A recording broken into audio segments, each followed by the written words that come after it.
Hey everyone, Temporal here, and for this session we are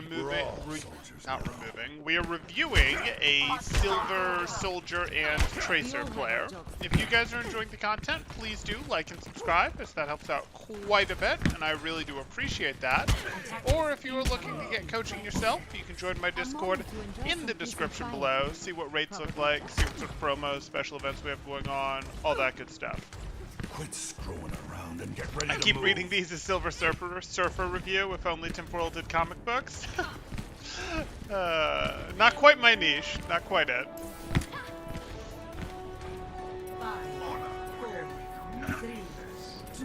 Hey, Nodstorm.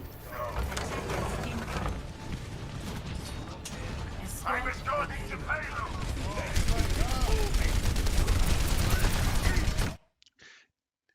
Now that we have power, are the high energy PCs too much Temporal? Change your mind on that restriction for high energy PCs?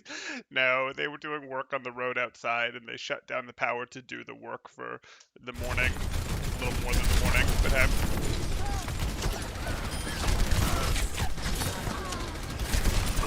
Okay. So, we're putting some pressure out there. Fine. You don't need to be here at all. So, like, here we are. We go like this.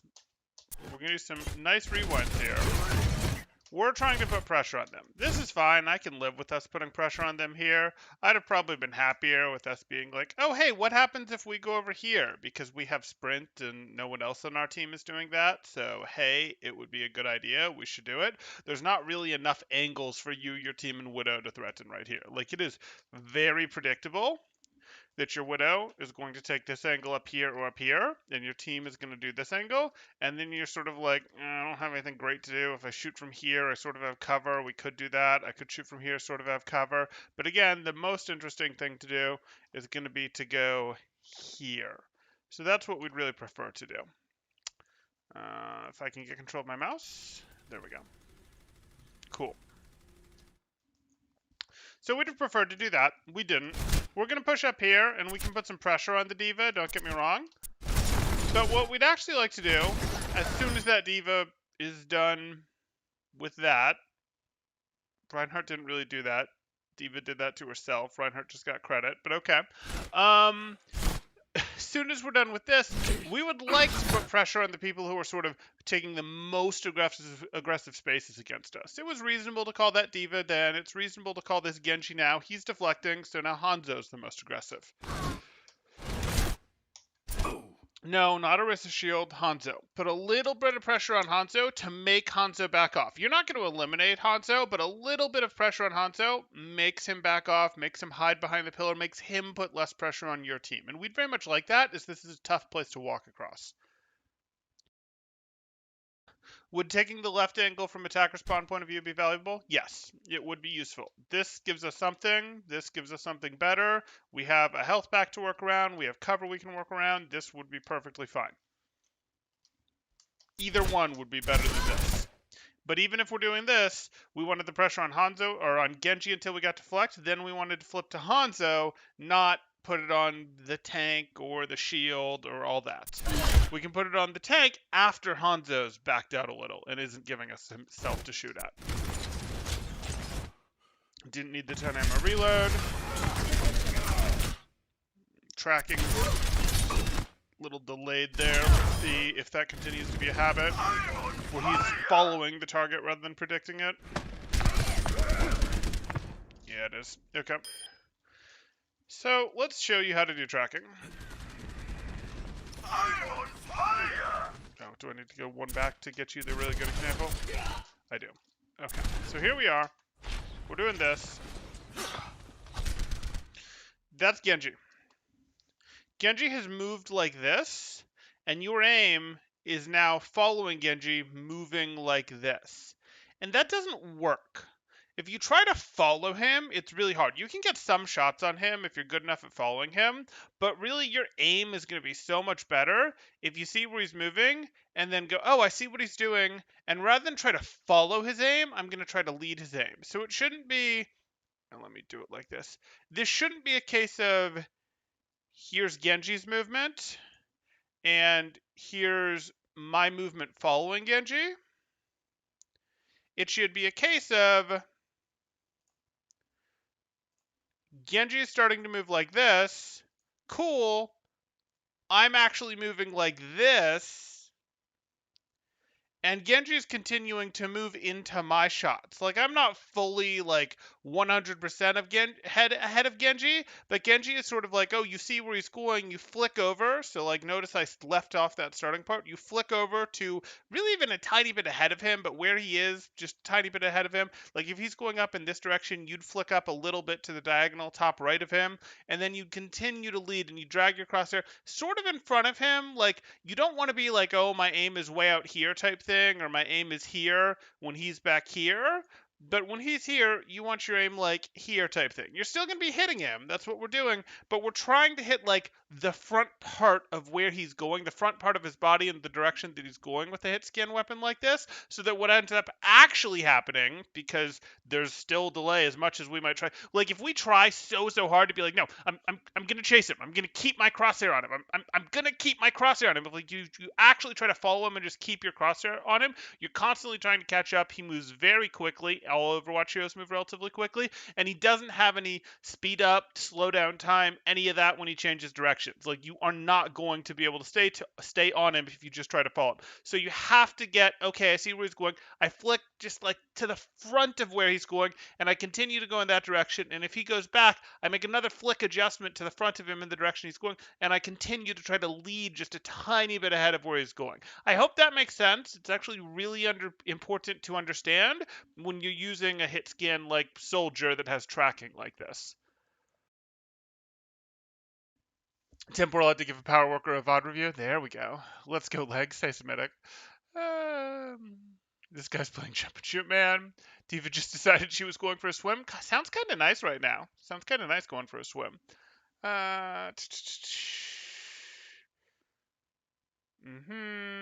First thing you need to do on this map is establish if there's something that can boop you, then avoid it at all costs. Fair. Rialto's probably the best example of map size creep. Maybe. And then Bush Raptor says he's a fellow Atlanta Reign fan. He just needs to summon the inner Defran. That could work. Defran's aim would be quite a bit better than this, so if you could channel that, that would help. You don't get points for shooting where they were. Sadly, no. Next, you'll be telling me shooting their shadow does nothing. Well, shooting their shadow, I guess if you, like, have special ninja magic powers, you can, like, root them by their shadow, maybe? Maybe your bullets root their shadow and they can't move? I don't think so. I don't think Soldier has that ability. The yellow arrow really stimulate this rank for Genji. You'd go swimming with Diva. Okay. Here we go.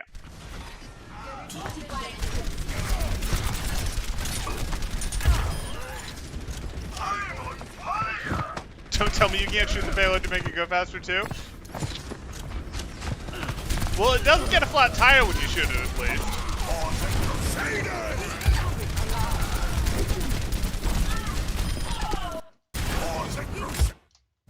I don't know why we're jumping. I also don't know why we're shooting her, like, in the middle of the back, as opposed to bringing this aim just up a little bit. Now, they're not gonna be headshots against her because, you know, her arm is in the way, but bring the shots up a little bit. Up just a little bit up, a little bit higher. I promise you'll still be able to hit her. No, not the waist.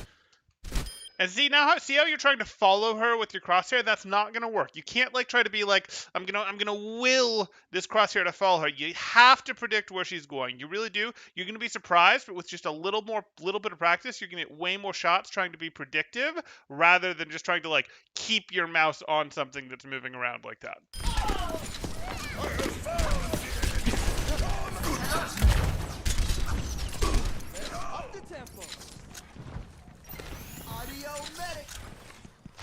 What about the bike in Junkertown? You can shoot that, right? Well, you can, but it doesn't make it go faster. Don't take that from me, too. Crunch is advocating that soldiers get out and push the payload. Okay, so this is actually okay. We're going for our off angle here, and we like going for our off angle, and they're not really paying attention to us, so we can keep applying pressure. We might not be doing a ton of damage, but that's okay. We can keep working from this off angle. Sure, if we're really worried about the orb. No one can hide. Oh, we can use this. This is less good. Now you're shooting from the same angle as Widow. And now cover that works against Widow also works against you. Defense matrix that works against Widow also works against you. We don't really like that. Enemy C.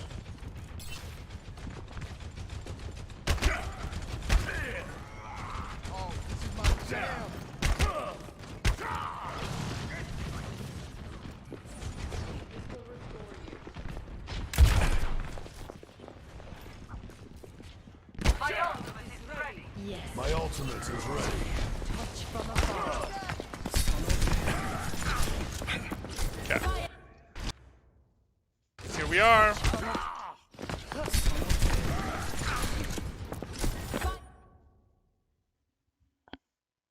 Okay. Why is your aim so low? Aim low here makes sense. You're above your targets. If these targets show up,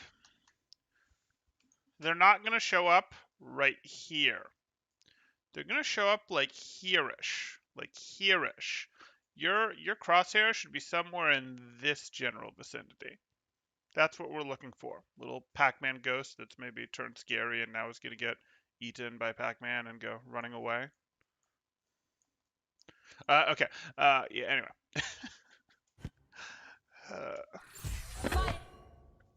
That's not where enemies show up. That's not where their heads show up either. We want to place our crosshair when we're rotating, when enemies aren't on our screen, at where an enemy is most likely to show up. That's what we want to do. It makes our reactions a little bit faster, a little more damage. That will start making differences. Shooting at their toes makes them unable to walk temporal. Duh. How did I forget, YS? He's waiting for the mole hero to pop up. We're going to get that memed into the game, guys. We're going to get the mole hero memed into the Overwatch 2 through pure shenanigans. I've got you in All my game sights. begins with Pac-Man. Okay.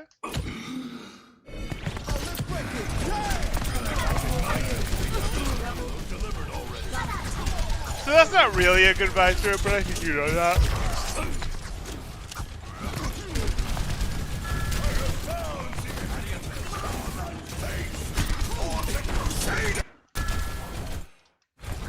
Don't do this.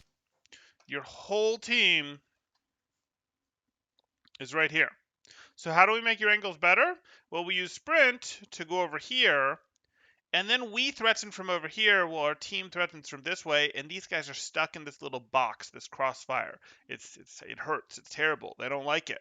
And Mercy, if she doesn't like it because she gets jumped on or something, you give her an extra escape. Right now, she can escape to Widow, or she can escape to generic bulk of team. You give her another out when you take an off angle like this of, oh, look at what I can do.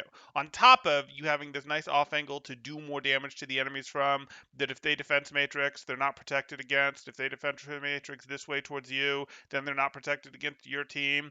If they take cover, like this Genji did, against your team behind a box, they're not protected against you because you've taken an angle. That's what we like. That's what we like, off angles, and Soldier's really good at taking them.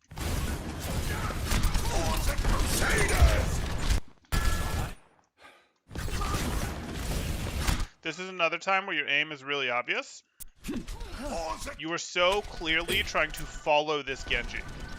You are trying to drag to follow that Genji. It's incredibly obvious, and you don't want to do that. You want to get predictive. Obviously, once he's popped the deflect, you just stop. You find another target to go shoot at, but it is not a drag to follow the Genji. It's a flick to where the Genji is, or even just a tiny bit past where the Genji is, and then a shoot and a belief, a prediction that he's going to continue going on that arc or that he's going to change direction. And if you're wrong, you just reflick to adjust and then continue tracking with a bit of lead to your tracking, not trying to fall. You are not a cat trying to jump on a laser pointer. Like Genji is not a laser pointer. You are not a cat that goes, it's here. Let me pounce on it. Now it's over here. Let me pounce on it. Like you're not doing the like let me follow it around type thing. We don't follow things. We predict where they're going to go and we lead them with our bullet trail. So Genji, you had one job. Seeing the visor not being boosted makes me sad. Mercy had a chance to do it too. True, but it wasn't to the basic visor.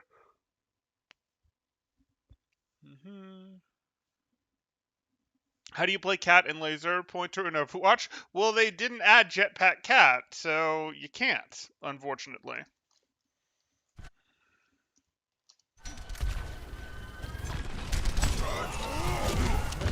Otherwise, you'd of course do it by going, hey, Zarya beams things and Jetpack Cat jumps on the beam target, right? Wouldn't that just be how it works? It would be like Zarya is your target caller, your focus fire, and Jetpack Cat jumps, like automatically jumps on whatever's being targeted by Zarya's laser pointer. Oh, Symmetra, that could work too.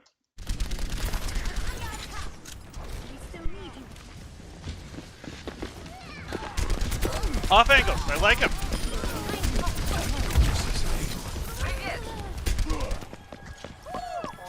No one can hide from my sight.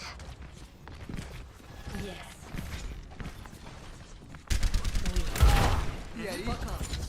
So get control of the third lane. You have plenty of time right now, or you had plenty of time to go over here, and you actually wanted to, because you want to create distance between you and your team. It's not so much that you want to create distance, it's that you want to create angular distance. So if your team is shooting from here, and you're shooting from here, that creates a bigger angle than if you and your team are both shooting from here, and that's a tiny little angle. We don't like that. We don't like that angle. You could even go over here and late peek these guys after they've walked in and be like, oh, look at the size of this angle. Look at that. That would be amazing. But I'd settle for you just being over here, which you can easily transition into over here, which then if the fight goes on, you can deepen into here. And you wanted to take that chance to rotate while the opposing team sort of wasn't there, wasn't able to shoot at you as you walked across the open.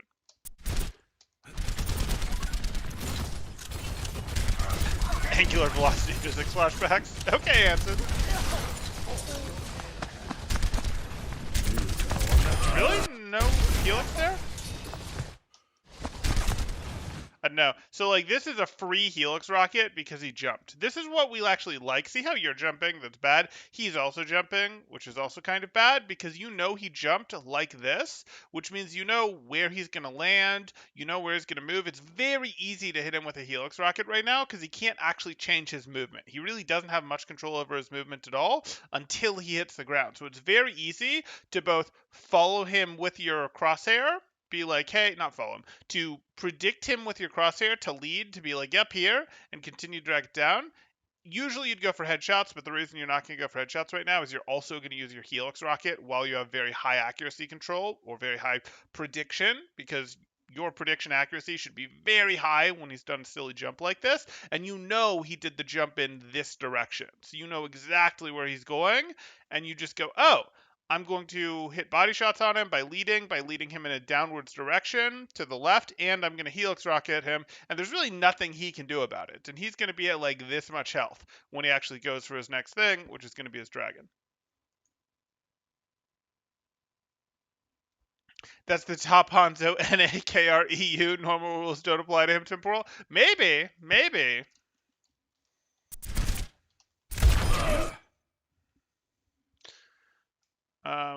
I think we've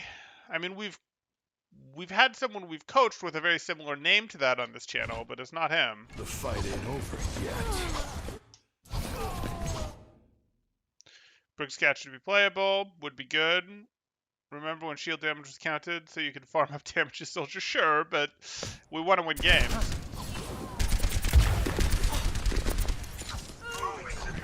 Okay.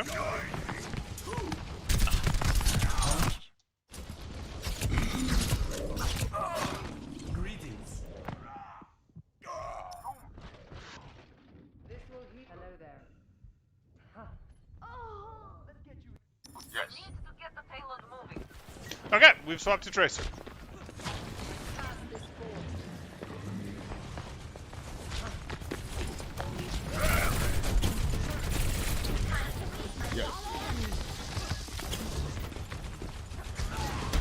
Walk.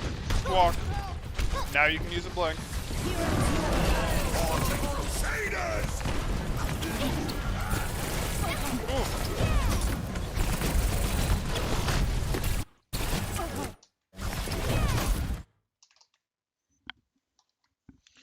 This is D.Va.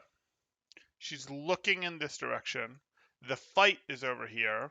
Her movement is very predictable. Her movement is very predictable. I don't need you to mechanically have good aim. I don't need you to be like, yes, I can hit the best flicks in the world. I can do the best tracking in the world. I have the best mouse control. I need you to be able to read the context clues. She's going to go left. So let's slow this down.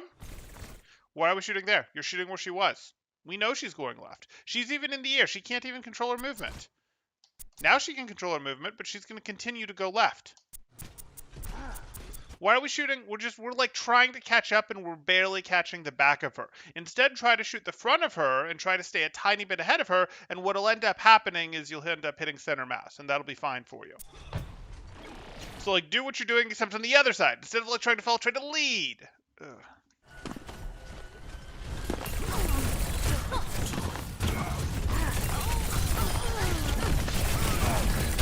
Oh, this looks interesting.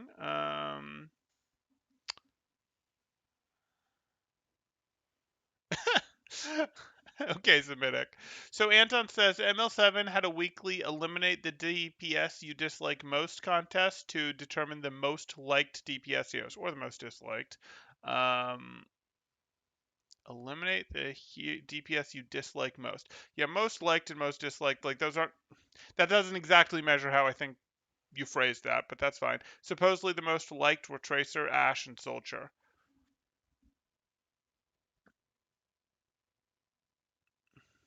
I could see that, but I think they're actually, that methodology is more of a, they're the least disliked, but I don't really think that's true. I don't think Tracer has that few dislikers. She doesn't have as many dislikers as, you know, a Sombra or a Genji or probably a Pharah. Obviously, your sample is skewed by its ML7 watchers, which is going to skew towards support. It's also going to skew towards people who watch streams, things like that. But, interesting. Quick Overwatch PSA, Hanzo was a stupid hero. Is he a stupid hero? Truth. Bastion was disliked. Yeah, that makes sense. Yeah, and then Crunch. PSA, Hanzo is both a sniper and a close range hero without skill of either and should be taken by the mole hero. The mole hero, guys. Oof, the mole hero. Yeah, that's going to be rough. The mole hero is going to be a counter for snipers. Infocyte is going to be trouble, but mole hero is going to be a great counter for snipers. Okay. And that is a bit of a problem, Crunch, where they really haven't decided what they want to do with Hanzo. Like, oh, he's a sniper is sort of how he started, but now he's become a tank buster, but they didn't actually fully remove his sniper properties. He still has Sonic Arrow. He still has one-shot headshots. He does both things. Not great. Least disliked heroes. Yeah, that makes more sense, Anton. Tank buster, sniper, solid mobility. Yeah, they should take away his little puff jump there. Terrifying at close range, scary at mid-range. Certainly not the same base he was pre-Aerospeed nerf, but still a thought at long range. Makes me bald. Fair enough. They're not random. They're skillfully aimed at the person behind you. Yeah.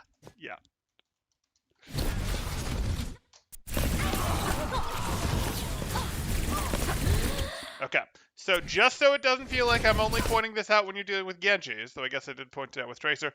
This is Moira. Stop trying to follow her. Stop trying to follow her. Lead her. She's going to go right. You know she's going to go right. She jumped for you. She's going to go diagonal down to the right. Easy flick and then lead. No, you're shooting where she was. Aiming is not about dragging your mouse to where she is and trying to like keep your mouse on her with all your might as she's moving. It's really not. And I know I am like really belaboring this point, but this is going to be the absolutely most important thing for you. And it's probably important for a lot of beginning tracking players.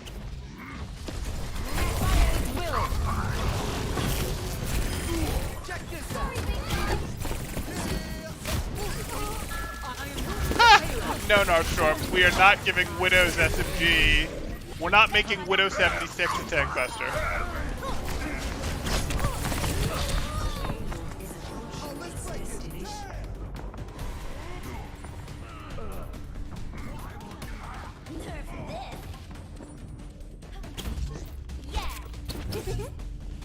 Okay, those were some blinks.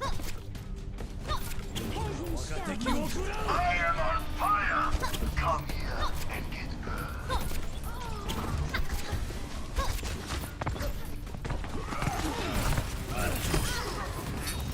Double speed kill.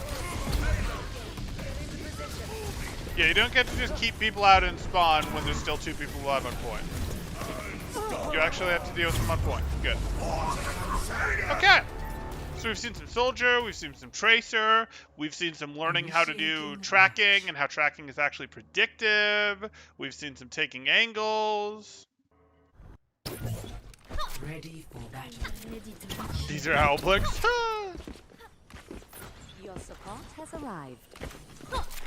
And they should make her Venom Mine be able to explode like TNT.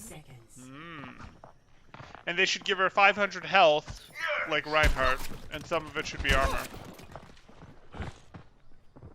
Let's get to it already. And if she crouches, it should charge up her boots so she can jump really high, like Bap. But please don't actually do those things. 5, 4, 3, 2, Thank you, my friend. attackers incoming. Stop the payload. You won't see me coming.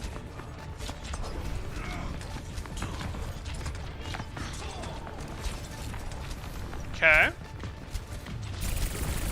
You don't need to break that. Cool. Reasonable engagement timing, though initially a poor target on the lamp there.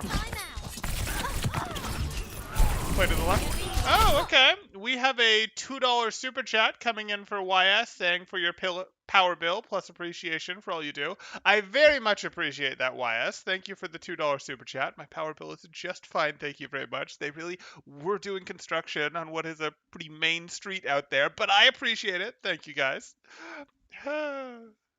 If memeing that is my power bill, you know, gets people to want to super chat, we can meme away. But thank you for the $2 super chat, YS, for your power bill plus appreciation for all you do. Thank you. You saved Temporal's life with that $2. Why does Tracer have blink resets? Why doesn't Tracer have blink resets? I think you mean recall resets. The recall resets would be the real key. That would make Tracer broken. A little bit. Hiya. Oh, I need healing. Thanks, love. Thank you. I know I'm practically a saint. Don't sell yourself short. You are a saint, clearly.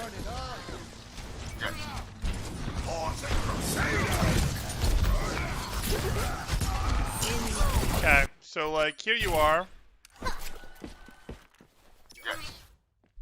Pause the crusade. I can live with this. I can. It's not amazing. Your engagement direction ultimately is the same as your team, and their whole backline can see you. This isn't amazing. And you've now used a bunch of blinks. And now you've used all your blinks. And your recall isn't going to take you out anymore. Yeah, this was just, like, again, if we're setting up here, we're setting up to engage on them after they've pushed in. If we're thinking we're going to engage on them when they're over here, we're more pushing up a side like this. Between fights.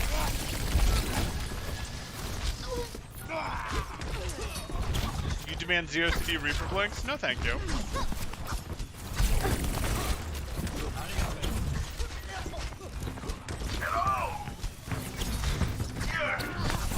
You don't want to challenge. You don't want to challenge Asia right here.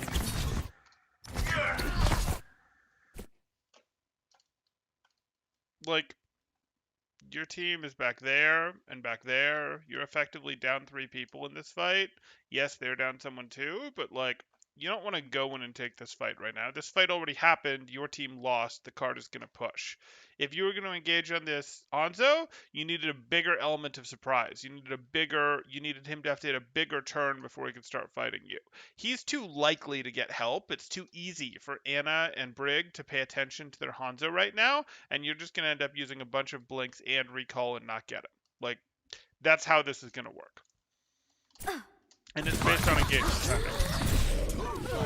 At least you hit recall in time to get back to high ground. That's good. But you shouldn't have gone in the first place because now recall's on cooldown.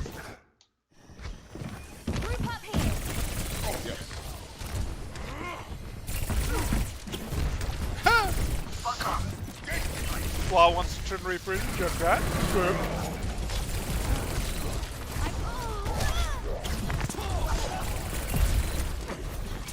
Don't blink. Good.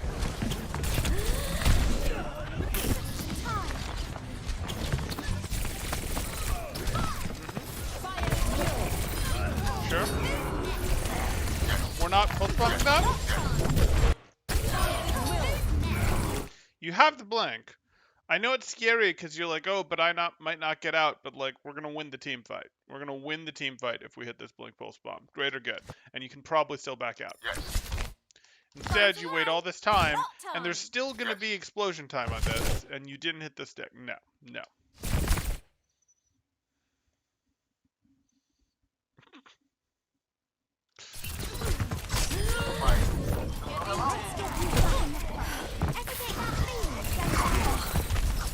Into here, fine.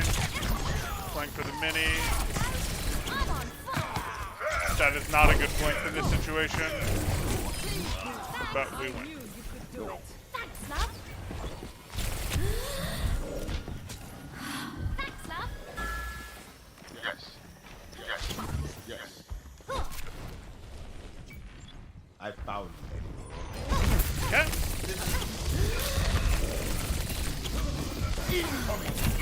Much A lot of damage to the wall. Sorry, big guy.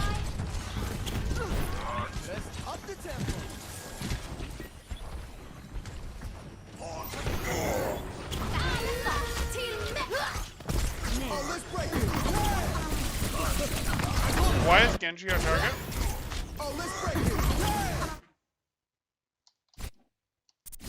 I mean, I guess you can force deflect out of him real quick. Good. Anyone else? 60 seconds remaining.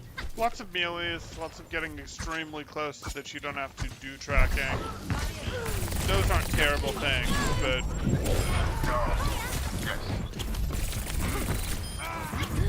taking care of you. Thank you. so this isn't great. Totally get why you want to do it, but if you have to use 2 blinks to get in when you only have 2 blinks, it's gonna create a situation where you don't actually expect to beat Anna if you had to use all your blinks to get in and she was paying attention to you. She didn't hit you on the way in, which is good, but like now you are gonna have what, 1 blink to fight the Anna? She's got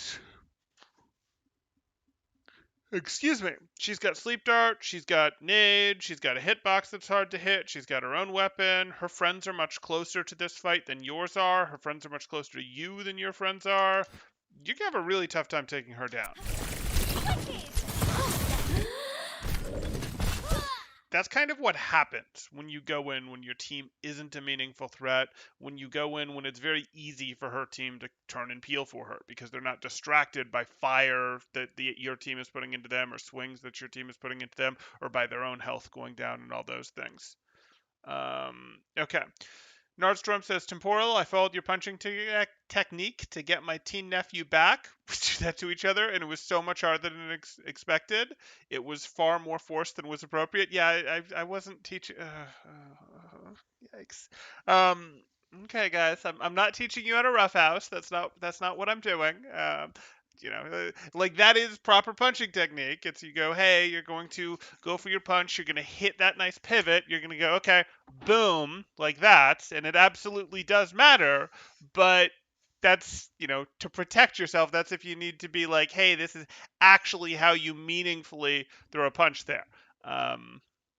Not really appropriate for roughhousing. Most of what people do, roughhousing with their, brothers, family members, friends, whatever, that follows different rules, guys. You need to make sure you're not actually doing anything that's going to hurt each other.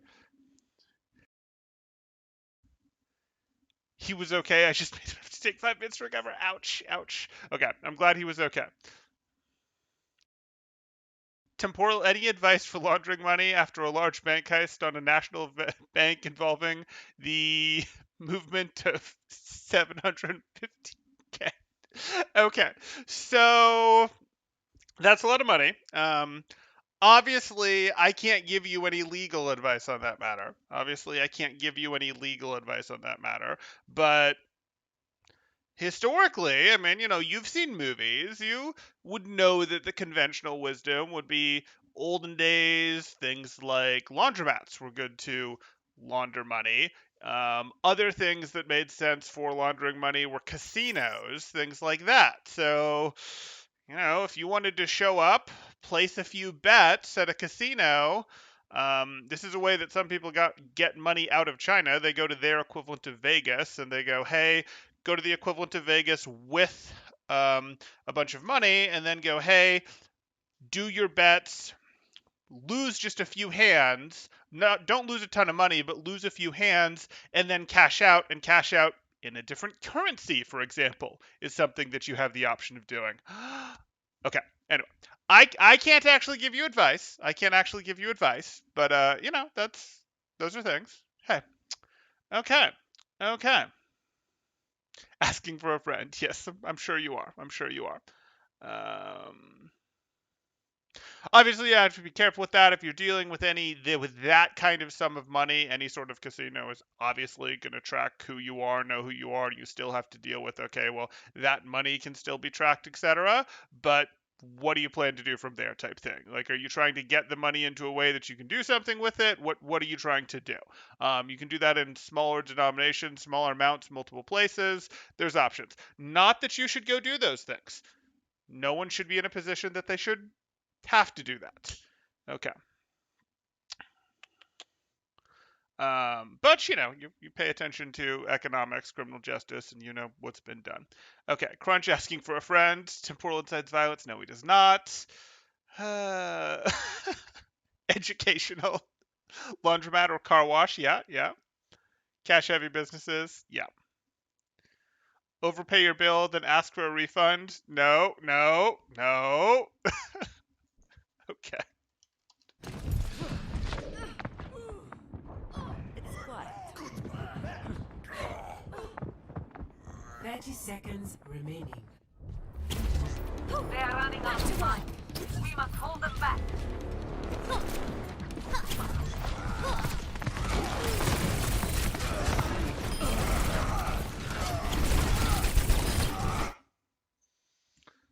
Are we close to done? Yeah, we're close to done. I'll come up back to your second question in a second, Crunch.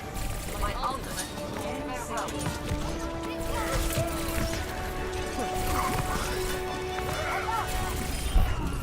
Okay. Fuck off. Don't try to fight them head on. This is better. Okay, so Tracer Soldier player, I know that your background is on support and tanks, and this is like your first time playing DPS. You need to learn tracking. Tracking will also help you on Orisa and Hammond, since you play tanks, and Zarya. But the biggest, most important thing for you to learn is going to be tracking.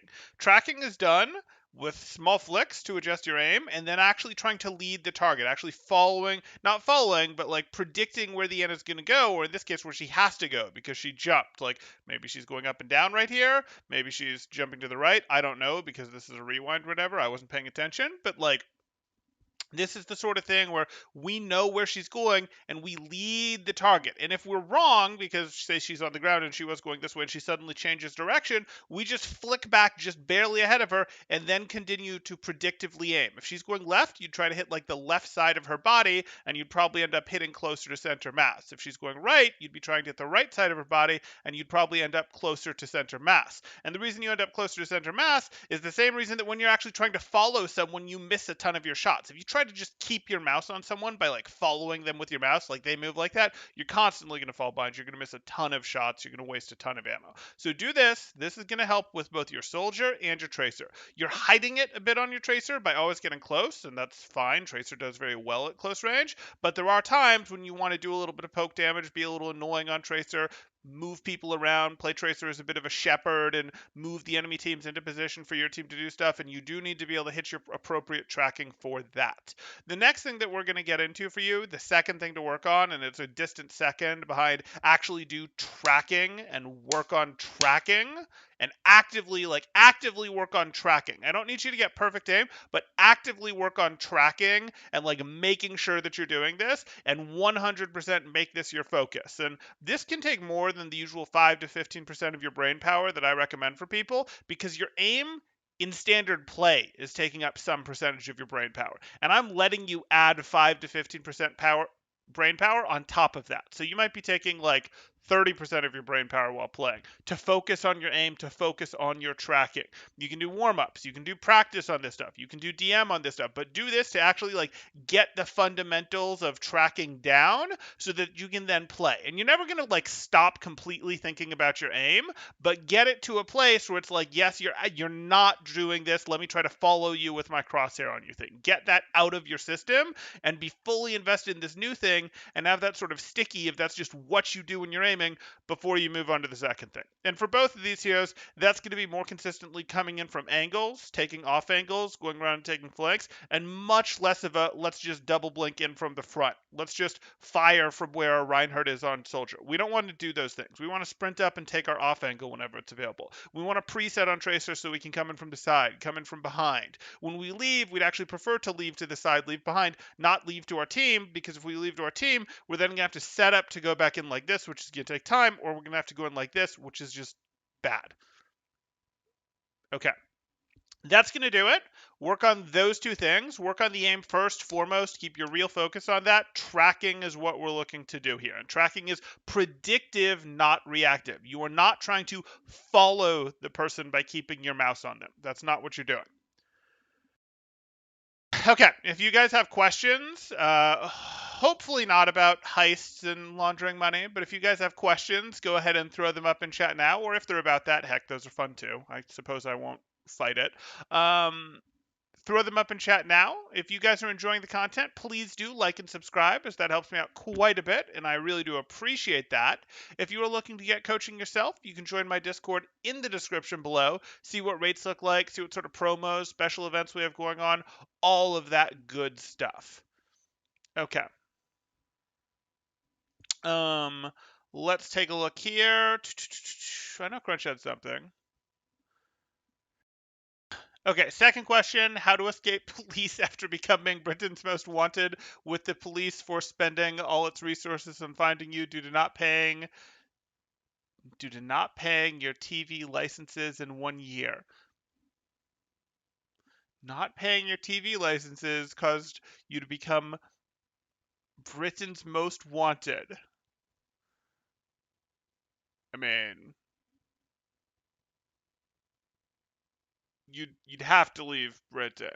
Like that obviously I'm answering this as a hypothetical, but like the level of surveillance is just too high in Britain in terms of the level of policing is relatively high, and the level of surveillance is too high, and it's fed algorithms. Like you can't stay in a place without you couldn't stay there if you were really Britain's most wanted. Now the whole situation is kind of far-fetched. It's like not paying TV license. I don't know what we mean for that. Do we mean like not paying your cable bill? Do we mean like not paying the license for the rights to a show that you were broadcasting as a broadcast company? Like, I don't know what we mean by that, but that just wouldn't be a good place to stay without significantly changing one's appearance. And there's more to it than that, but yeah. Arts and music, where you purchase, are set by opinion. Good way to hide money. Well, yeah, they're... And that's sort of the issue that you run into if you go for, hey, let's do a wealth tax. The issue that you run into with that concern sort of becomes, well, that's just going to cause wealth to go into things like underground art auctions. Because, oh, what do you know? That's a wonderful way to store money that, like, oh, it doesn't exist, no one knows it exists, etc. Like, anyway. But yes, that's true. Don't the cops in England not have guns? just no.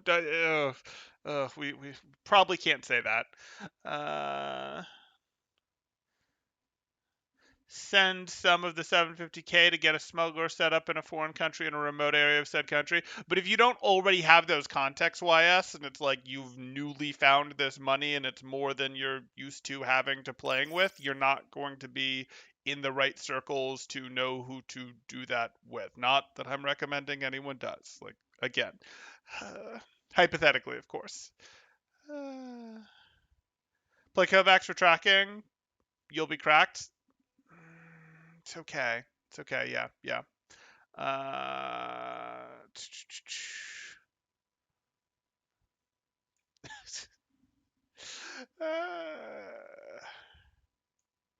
Crunch, if you didn't deny using any television services that would require a license and refund any inspection to verify said denials, you already done screwed up and deserve to be arrested. Okay. Temporal. Oh. Okay, Nardstorm asks, Temporal, how do you meet people in public when you don't know anyone already, especially women? Okay, so the answer to that is it's much more challenging in modern day than it has been in the past Nardstorm, but the way you meet people, the way you become friends, the way you become more than friends with people of different genders or people that you are sexually interested in is you do activities together. Like, you do activities together. So you have to figure out, okay, what's an activity that I'm totally fine going out and doing, and if I don't meet anyone that I want to hang out with or that you want to potentially become interested in, be interested in, whatever, it's still fine. So you have to go find activities that take you out of your house on the regular, that you enjoy doing enough that it's totally fine if you keep doing them and you don't meet other people, run into other people, find other people that you want to spend more time with. So maybe that's, I mean, it's going to differ for everyone. It could be, hey, you're going to go do martial arts because you enjoy martial arts and maybe you meet someone through that. You're probably not going to meet a ton of women through that. Maybe it's going to be, hey, you go do rec volleyball. Okay, that is something that you could potentially meet through. Maybe you're going to go play board games because you're going to look up and there's a board game group. But again, you can't really do any of this stuff with I'm going to do this specifically to find people to meet. Like, it is much easier to meet people when you are in school. Like, it is much easier, and most people don't realize that once they leave a sort of formalized setting of like school and then university, or in some cases the military, once they leave those sort of built for them settings that like they're with a bunch of people every day that are in a similar state in their life, it is much harder to meet people. So that's like a good question that I'm glad you asked, Nardstorm. And the answer is it's much harder. It's supposed to be much harder. You shouldn't feel like, oh, you're doing it wrong. It's so hard. Why does it seem easy for everyone else? That's not something that you should be concerned about. But what you are going to look at here is you want to go find activities that you enjoy doing that take you out of your house, so it can't be video games. Like, you can totally play video games, that's fine, but like if it's video games, are you then doing things that take you out of your house for video games? Are you going to the local Overwatch tournament that happens? Are you going to, the local Smash Bros tournament that happens, the esports event type thing? Are you paying attention for those types of things if it's gonna be video games? But you're going to want to go ahead and find things that you can go do that are something that, hey, if it's the same thing where like if you get stood up, where you go, it doesn't matter that you get stood up because you went and planned something that you wanted to do anyways, and you're just like, okay, well, that's just how modern life is, and you go, okay, cool, you were going to go do that thing anyways, and you're going to have a fine time doing that. And you sort of have to plan your life like that when it comes to meeting people that you might want to spend more time with. If you have more questions or follow-up questions, or other people have follow-up questions, because that's a good topic, just throw them in there.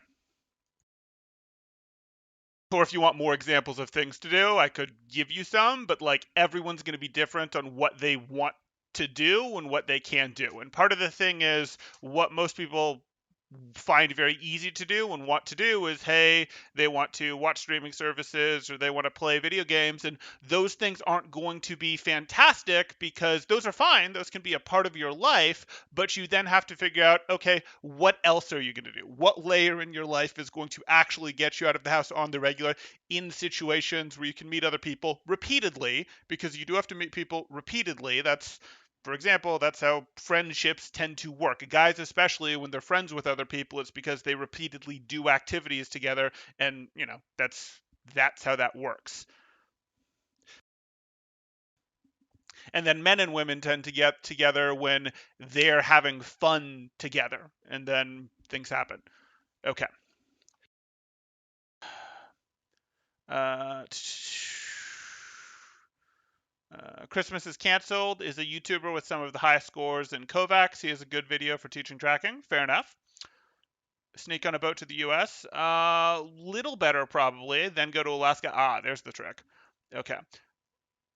Perhaps you can throw lots of birdseed at them around the pigeons. Well, only if you're going to throw birdseed at them to make the pigeons appear and then do a magic trick and disappear, like you just disappear because you're a magician, and the birdseed, the pigeons show up, and then you disappear, and it's like it's a chase scene, and the crook was a magician type thing. But hey, no one will look for you in Alaska. True, true. Go to Montana. Okay. You guys are just gonna start taking shots at low population states. There you go. Uh, you meet women in public you don't know by driving a Lamborghini. Bad advice. Bad advice. Not often you see temporal coach to improve aim, but it's the most relevant thing sometimes. This is the third or fourth aim one. Yep. Next shirt. Thank you. Thank you. If you were a crime boss, what area of crime would you specialize in, temporal? What an interesting hypothetical question. I mean, white collar crime is so much more profitable and so much less enforced, and the punishments for it are so much less relative to what it is in the payoff. So I can say white collar crime. You probably want me to get more specific than that with your background.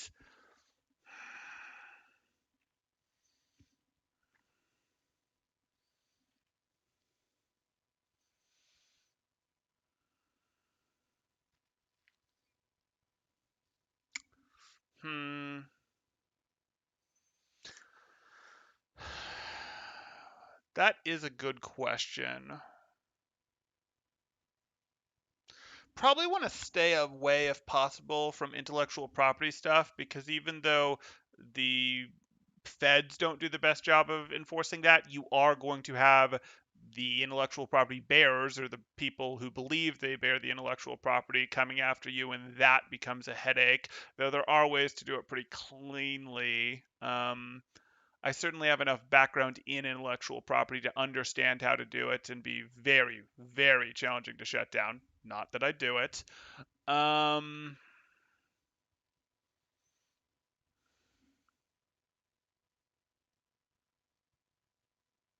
Maybe based on the expertise, that would make the most sense, though.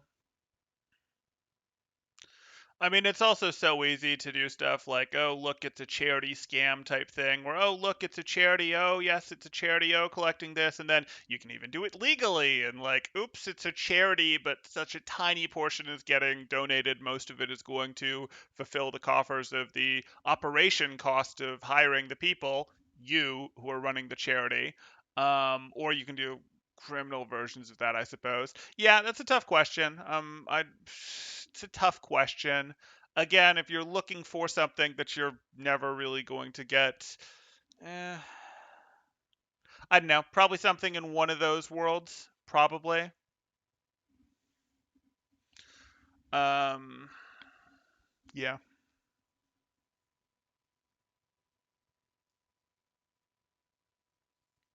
Ha ha ha, oh, Temporal doesn't know the meme. Which meme don't I know? What am I not playing along with?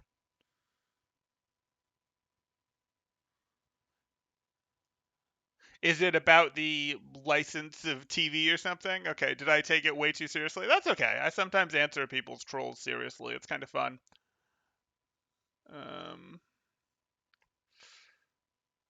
Okay. Crime advice takes over Silver Soldier review? Maybe. Okay. Parody says, I missed the energy stream, but there were three things I wanted to say. One, fusion isn't a viable technology. It's still and always 30 years away. It doesn't have nuclear waste. That's fission. Okay. That's one. We've got two. 2, we don't need conventional batteries for intermittent energy sources, see gravity batteries and flywheel energy storage. I'll look into that more, but yes, we do. 3 might just have been the observation that sustainable energy, mostly solar, is already presently becoming an increasing part of our energy source. It's inevitable at this point, barring active government attempts to stop it. Well, those are called lobbyists. I mean, there will be because we have a powerful industry that is interested, and that's how lobbying works. Active government attempts to stop it, and current policy is precisely the opposite, however clumsily and ineffectively. I'm looking for more from you, Parody. Okay, so let me go back here. So you're kind of, I get where you're going with gravity batteries, but no, that's not perfect. Like, that's oversimplified. I'll look into that more, but that's kind of an oversimplification. Let's get into this. Talking about waste, that's fine. And then always 30 years away. Yeah, I mean, the always 30 years away critique is fair in some ways.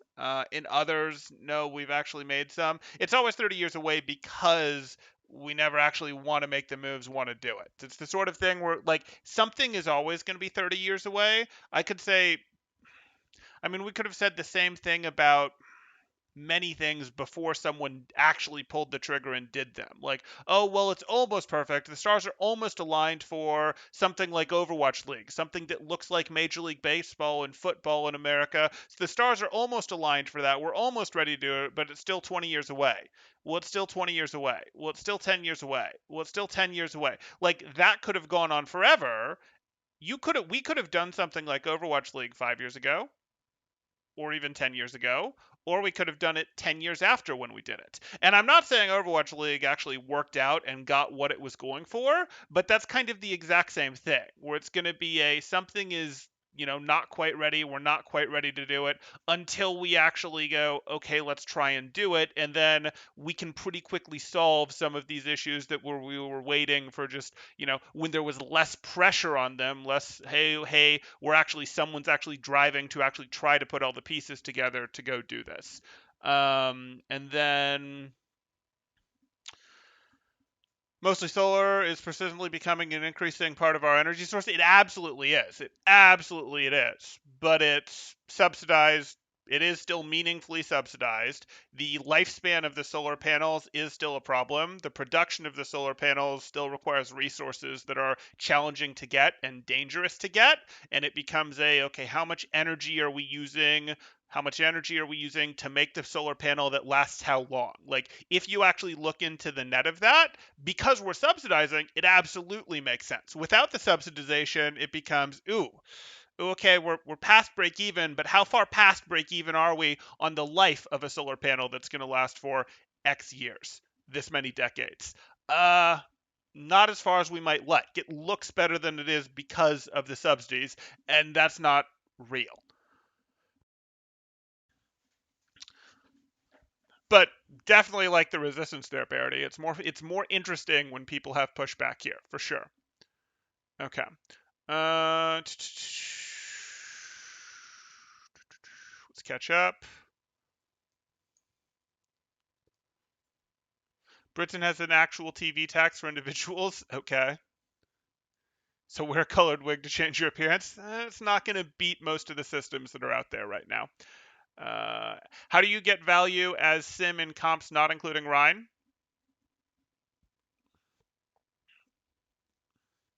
I mean, get to point first on Lijiang Tower and set up. Even without your Rhine, you'll be just fine.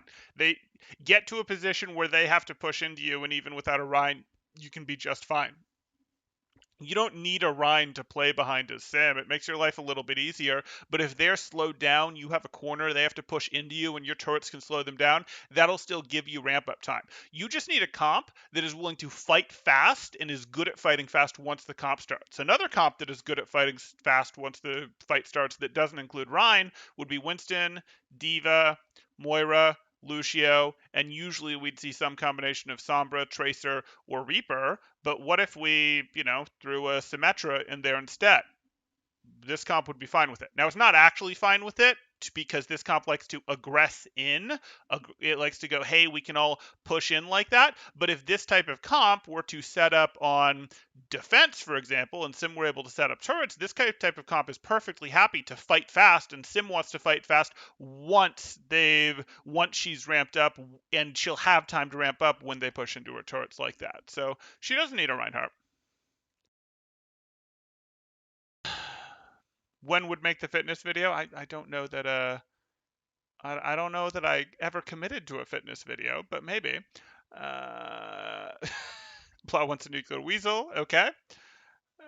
Specific tax for owning a TV and watching things on them. Right. That's Crunchyroll falling in on that again. Adam Nicholas with a new icon there is here to say temporal sucks. Okay. You forgot what 3 was. Okay. DP says crime is an activity. Okay. Julian's response to the question about how to meet people, especially women, was add every support with a girl name on Overwatch. Bam. Probably wouldn't recommend that. Okay. Crime is a great way to find a soulmate. I mean, in some ways, there's it's exciting. You'll both be getting adrenaline rushes. You're both getting adrenaline rushes. Chemicals are going off in your brain. Maybe. Probably wouldn't actually recommend it for other reasons, but you've got a bit of a point there, YS. Look at Bonnie and Clyde. Romantic advice takes over Silver Soldier review. Okay. I think it would be funny if Temporal said swipe right. No, get off the dating apps. Seriously, get off the dating apps. Okay. What do you recommend to the players you coach when they want to improve mechanically aim-wise? Are things like aim trainers and tryhard FFAs the things you usually recommend? Well, usually what happens is it depends where their aim level is. For most people that actually send to work on aim, it's because their aim level is so low that I need them to establish some very basic mouse control. And to establish very basic mouse control, I actually have a few drills, and in most of my aim videos I go over them. But those drills are going to be much more around, can you keep your crosshair steady on something as you're moving around? Can you keep your crosshair steady? And you guys just saw I did it there. I took the tip of this planter right here. Oh, I made that too big. I took the tip of this planter right here, and I kept it steady as I was moving my character.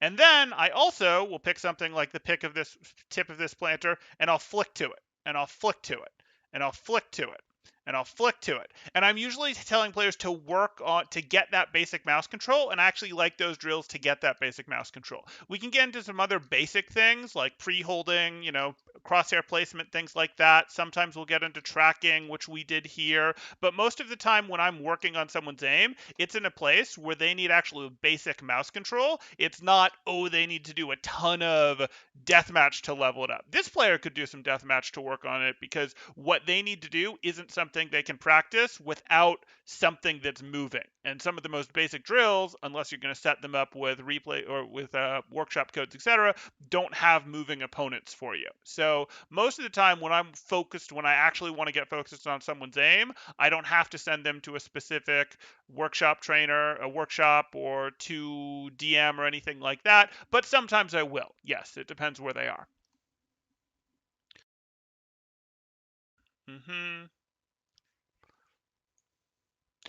Temporal, how do I meet and marry a rich oil baron, get a large settlement and divorce 5 years down the line?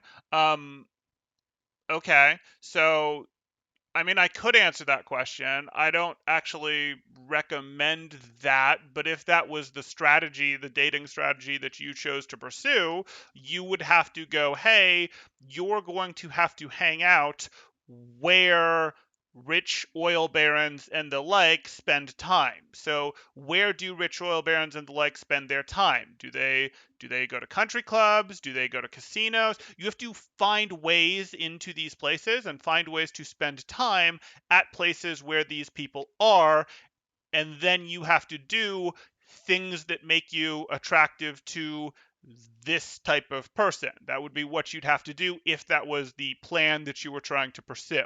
So you'd have to do those things, and then you would want to get married to them in a state, country, territory, etc., that had either divorce laws or divorce precedents that pretty regularly allowed you to get most of their stuff if you've been with them for a short period of time, and that does a good job of throwing out prenups. And most places these days throw out prenups.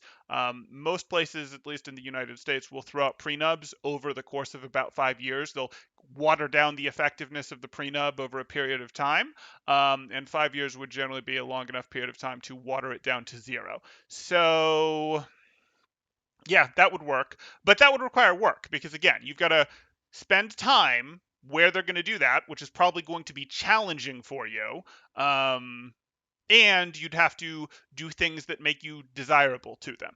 And usually that trade, usually that trade is going to be a controversial topic, but usually that trade is a trade of resources for beauty, effectively. It's like, hey, this is going to be wealthy, has resources, etc. If we're talking an oil baron here, and if you were willing to marry someone who was older than you, that would help because there's a beauty thing, and beauty tends to go more with youth, and it's easier to stay in shape when younger, etc. I don't really think that's going to help you, Crunch, but that's the answer to your question.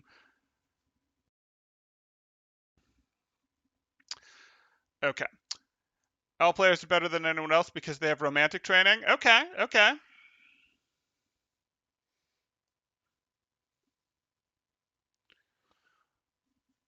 What would Nard do if he dates a girl who's better than at games than he is and start shaming him? Play along, secretly train to get better than the person he's dating. Secretly train to get better than them, of course. Get interested in a new game and beat them at that game. Those are your solutions. Girls can be mean, especially if they're competitive. Everyone can be mean if they're competitive, absolutely. Then he dumps her. I think what you mean is if she's better than him at a competitive game, she dumps him. And I don't mean that in general, but that's come on. Nard's going to be the one dumped if he gets beat there. Let's be honest. Nard has to do the secret training to avoid getting dumped. Protect the fragile male ego. There you go. Bringing Smash and Mario Kart is my best party trick. Hey, not bad. If Nard dates a girl who's better at games than him, he can ask some coaching from Temporal. There we go. It's actually pretty helpful. Thanks. You're welcome, Nardstorm. Looking forward to Temporal does couples coaching. Not a bad idea. Okay. I stand by swipe right. I disagree. Art forgeries. What about a GME pump and dump scheme? Little too much focus on that one.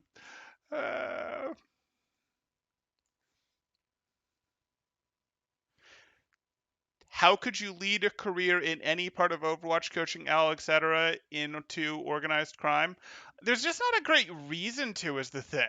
There's a reason, guys, that a lot of organized crime went legit in the US. And it's because, it makes more sense to hire the lobbyists to buy the law than it does to work on the other side and potentially be penalized by the law. It's not that hard to make oodles and oodles of money, especially if you have a decent amount of money to start. Most people don't want to do it, and I totally get that, and I'm not going to pretend that there isn't any luck involved, because there definitely is, but it's not that wildly hard. Now it can become very hard if you've made mistakes, if you're buried massively in student debt, if you have things like a criminal record, it can be bankruptcies, things like that can make it much harder. But if you're starting from a relatively safe or neutral near zero, and you have time to use, it's not that hard to work with. And if you have a lot of capital to start, it requires less time. It requires time or money to make a lot of money effectively. Yeah. It's definitely a lot easier to meet people, ask people out in college when, say, we both knew the host of the party, for example, just some pretext at all to start talking.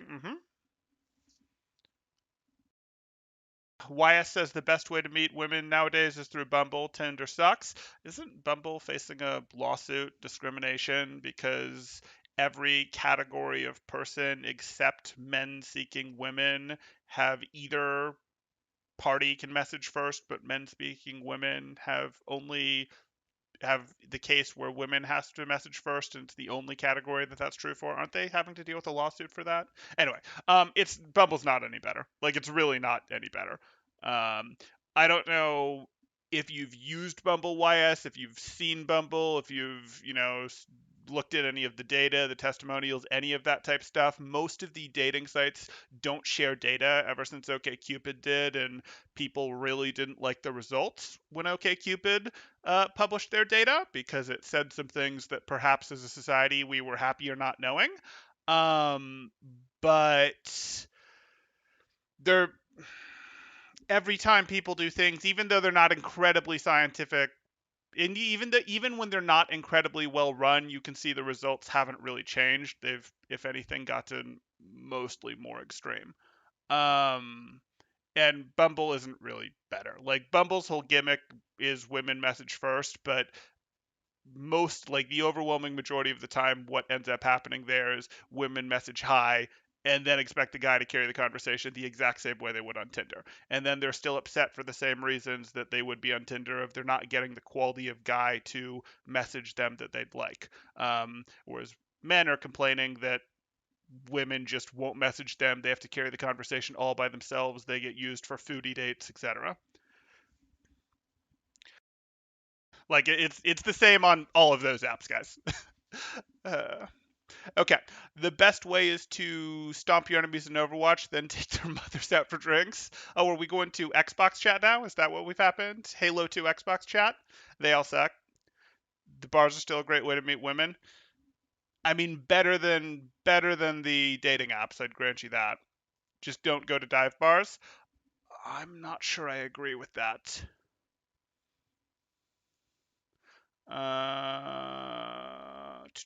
Unless you're looking for one night stands. I'm still not sure I agree with that. Okay. Val says sign up for ballet class, 20 women per one male dance partner. Some places even pay men to show up if they are skilled. Yeah. Dance classes can be a good one. But again, please actually enjoy dance if that's what you're gonna go do. Like, that would seriously still be my recommendation. And yeah, and Blah was saying I wouldn't advise bars unless that's where you go. Right. Like, you guys want to do stuff that you actually want to go do. So that if you don't meet anyone, find anyone, whatever, you're still having a good time. That's how you want to drive all of this stuff. I still enjoy going to bars, so that's a fair point. If it's not your thing, you'll just feel out of place. Beginner's dance class, you don't need the skills. Sure. I think you'd make a fool of yourself in ballet. You could do yoga, though. Okay, fair enough, YS.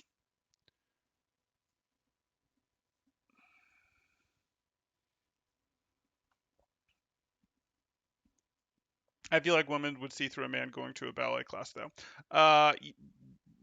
Go do something you actually want to do, like I said. Or yoga, for that matter. Right. Unless you've actually been doing yoga for a while, you would have exactly that issue. If you've actually been doing yoga, and you're not going to set off any alarm bells, etc. And hopefully you're not going to set off any alarm bells because you're not actually being, like, scary in any way. You actually enjoy doing yoga. Okay. Parody says, I don't think it matters how far past break even we are. The technology is constantly improving. Being past break even is an inflection point. As for batteries, point is we need storage to convert intermittent energies into on-demand energies. It doesn't have to be the heavily production constrained lithium-ion batteries. There are other storage solutions. That's true.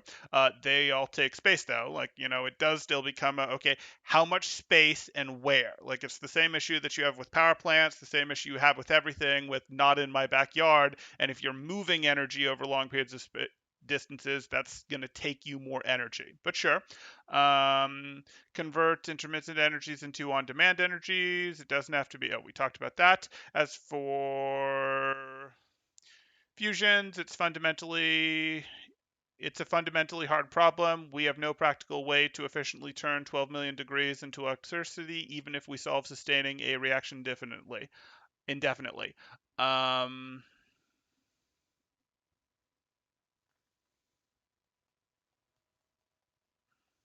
Convert intermittent energies into that. Doesn't have to be the heavy production constrained lithium ion batteries.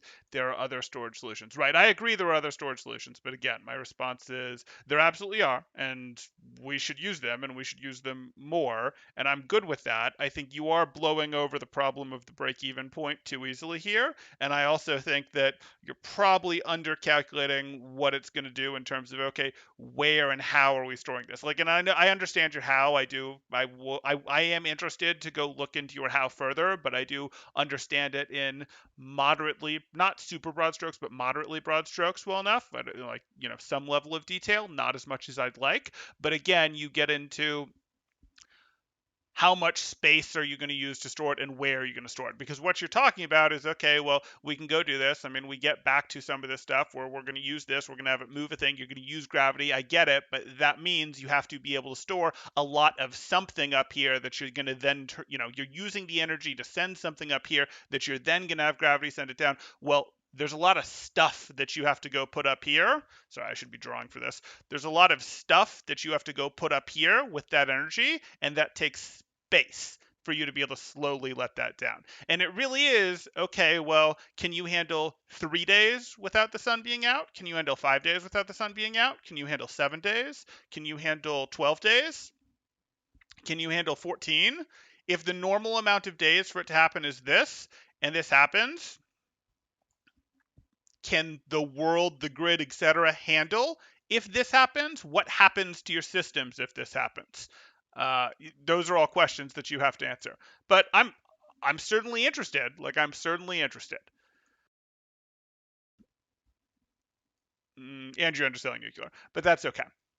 Okay, sorry, I'm scrolling back up, guys. I don't mean to skip you. This has turned into a fun one.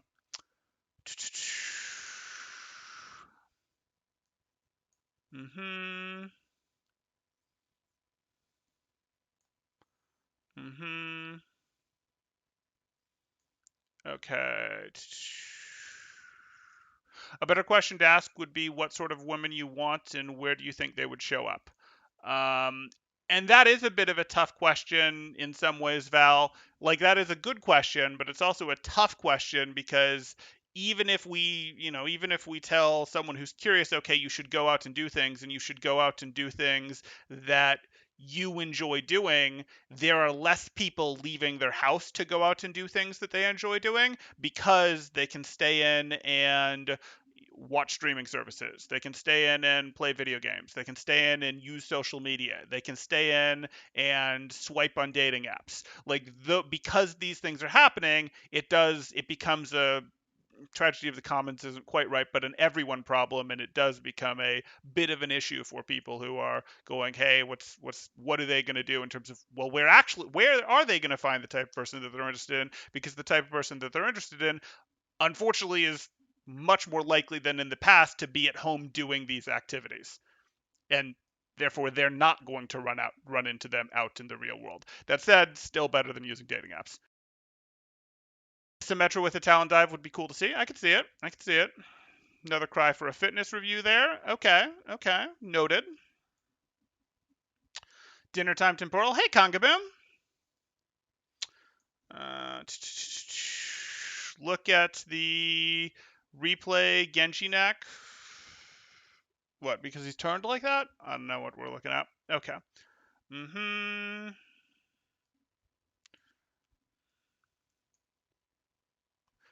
Eric Lee says, come here for Silver Soldier review, get advice about prenups. Yeah.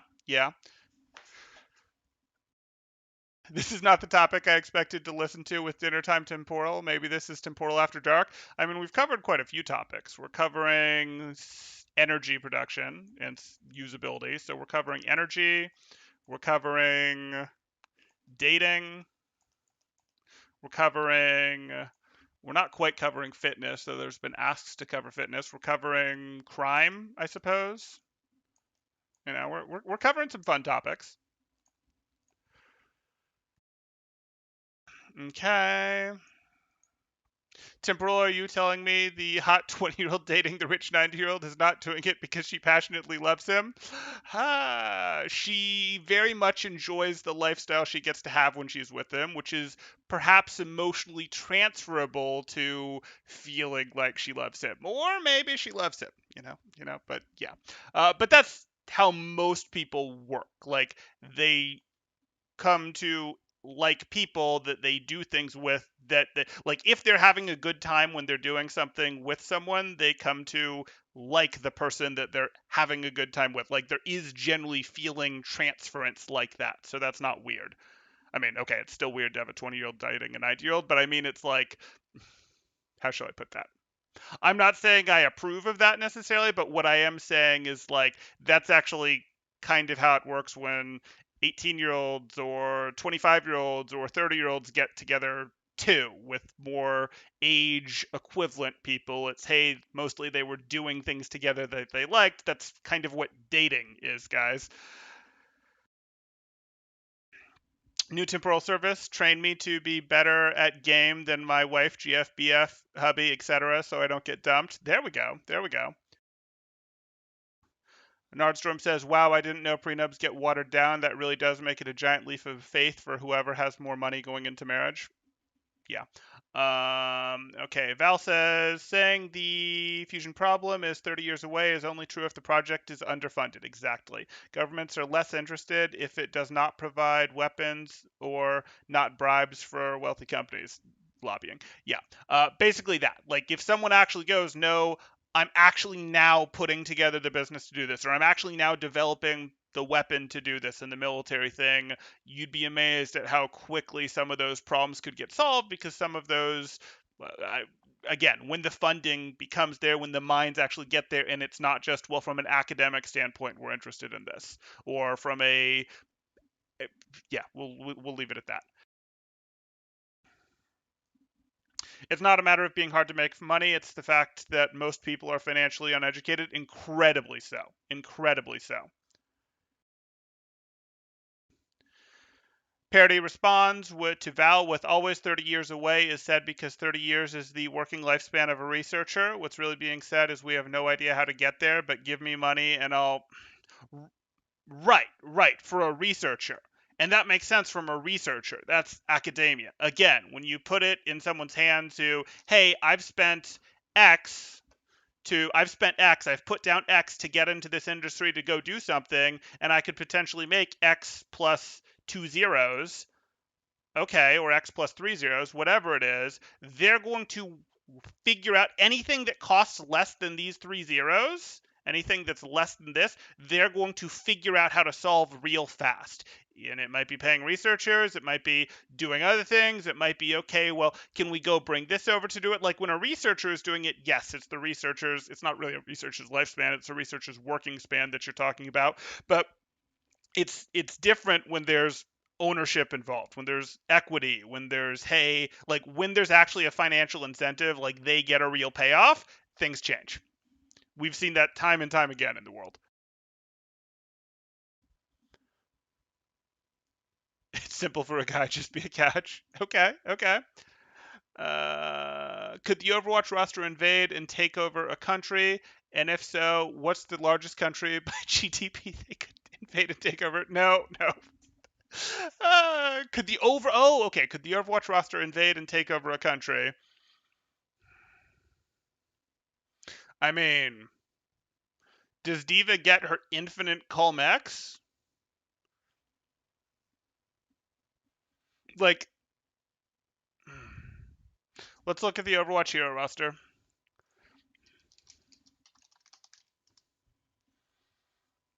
The answer to your question is probably yes, because if we think about this, you guys are making me have a more normal stream, but people are enjoying the more normal stream. And when I say normal, I mean, like a normal streamer, not like a, hey, we're going to do a 1 hour video as a VOD review, but that's fine. it's not very many people, but when you get into mech super weapons and seemingly an infinite supply of them, so I'm going to say no. What I'm going to run into here is you sort of run into the nation building problem. So Crunch is asking, could the Overwatch roster invade and take over a country? And if so, what is the largest country by GDP they could take over? This is basically an incredibly, unrealistically, incredibly skilled special forces unit that you're looking at here with this number. This is not a military. And you can't keep something occupied. You can't keep control of something. So, like, could they go? Most countries don't have militaries as capable as, say, the lead actor or even the lead 2 to 3 actors in terms of military strength. And really, once you get past those first couple actors, this theoretical special forces unit that we're looking at here, if you could actually get them to work together, that could, in theory, be incredibly effective for, I don't know, bringing down a country, taking over a government, something along those lines, taking that sort of situation, a coup or whatever.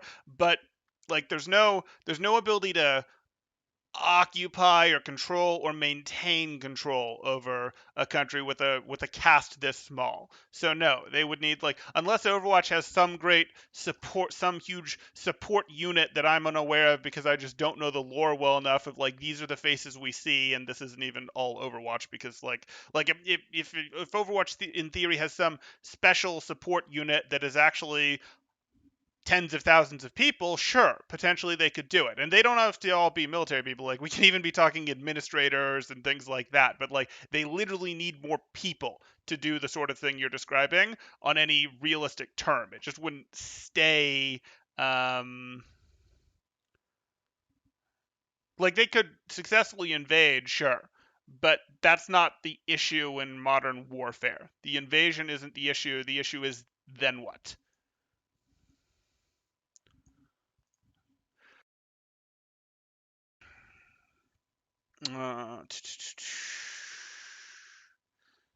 It's simple for a guy, just be a catch and the girls will come. Okay, blah, that's one take.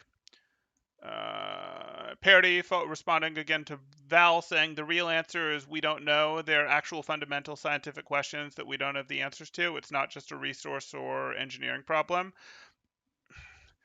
Right. Like, there are things we don't know the answer to that have a way of getting solved when we need them to get solved. And again, I can't say for these specific ones exactly how they're going to get solved, but we kind of see this happen again and again. Sometimes it doesn't, but we kind of see this happen again and again.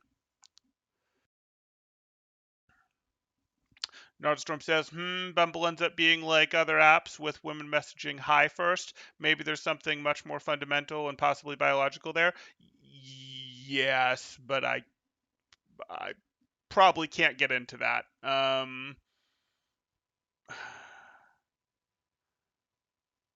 Okay. And I don't mean to be too cryptic about that, but, like,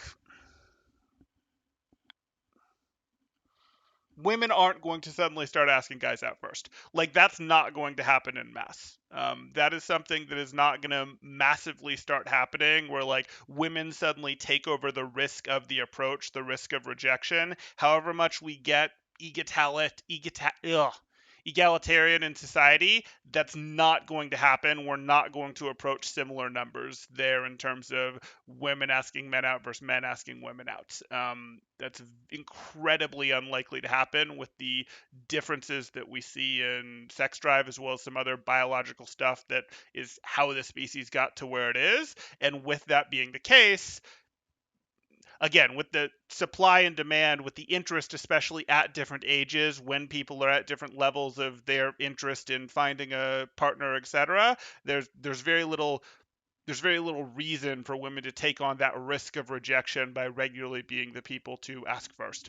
The exception to that being when women are intentionally aiming high, which is a weird thing to say, perhaps, because then it becomes a question of that. But, that's not like even when doing that, that's still never going to happen at the rates of men, because men also aim high in many situations. It's not going to happen at the rate that men do it. So like, yeah, that problem's not going to get solved. Oh, we have a $5 super chat coming in, or a £5 super chat coming in from Conch. Big hopes for the title of this VOD. Also, theoretically, the Overwatch roster could be from a military junta, right? Big hopes for the title of this VOD. Also, theoretically, the Overwatch roster could be from a military junta, right?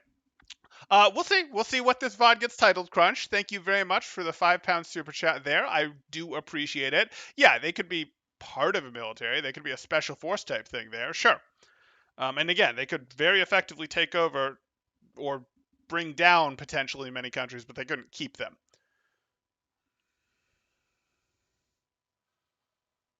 Okay.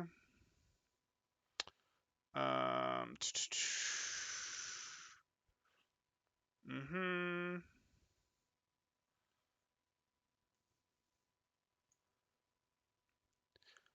Okay, YS says it's not about women messaging first. I find Bumble to be the more serious platform in what people are looking for. Tinder is a lot of people who are looking for casual hookups. I'm sorry, if you think Bumble doesn't also have tons of people, women and men, who are just looking for casual hookups, I have a bridge to sell you. Most messages are just hey or hi, but I have had some creative ones. Okay. Again, tons. You can argue that the ratio is better on Bumble, but it's still not good. Like it really is a waste of time. Sorry. Like, what's your favorite type of cheese to pair with? Okay, sure. Women on dating apps are a self-selected demographic. It partly explains why it's full of low-effort women. There's truth to that. I just drove from Denver to Austin. I saw no shortage of space to put energy plants. That's true, Nardstorm, but again, then it takes energy to move the stuff, and you get the not in my backyard thing, which is the same thing we had with the nuclear toilet type thing, where, oh, we had space, we had a place to put it, we had a place to go put all the nuclear waste, and then someone decided, well, no, not here after all, even though there was plenty of space to put it, etc. YS says, I prefer Bumble, though, not because women message first so much as the people on there looking for something more serious over casual hookups. You're telling yourself a pretty little lie, YS. Like, it's your choice. You are welcome to tell yourself that pretty little lie, but, like, the population, you might be looking at slight differences there. You're not looking at, like, huge, significant differences there in terms of what people are looking for on Bumble versus Tinder. Yeah. There was a brief time when Tinder, because it was the biggest app, but were dating apps where you had sort of serious people in mass on it because it was like, okay, this is just the new way to do it. And they sort of figured that out and did it. It pretty quickly went down, to do actual dating.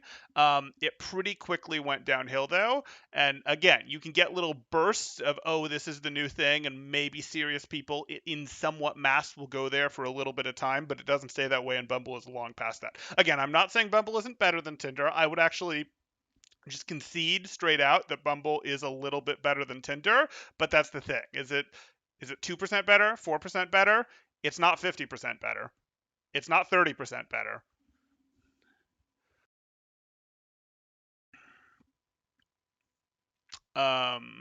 Okay.